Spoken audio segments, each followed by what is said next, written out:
Current కోతలు మళ్లీ తీవ్రమయ్యాయి. తెలంగాణ ప్రజలకు కష్టాలు మళ్లీ మొదలయ్యాయి. ఎప్పుడొస్తుందో తెలియని కరెంటుతో ప్రజలు ఇబ్బందులు పడుతున్నారు. పల్లెల్లో అయితే ఏకంగా 12 గంటల పాటు కోతలు అమలవుతున్నాయి. తెలంగాణలో విద్యుత్ కోతలు మళ్లీ మొదలయ్యాయి.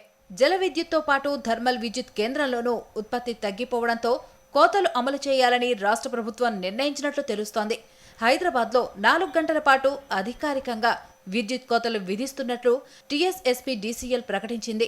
అయితే అధికారికంగా ప్రకటించినప్పటికీ జిల్లా మండల కేంద్రాలతో పాటు గ్రామాల్లో కూడా కోతలు అమలు చేయనున్నట్లు సమాచారం. జిల్లా కేంద్రాల్లో 6 గంటలు, మండల కేంద్రాల్లో 8 గంటల పాటు కోతలు అమలు కానున్నాయి.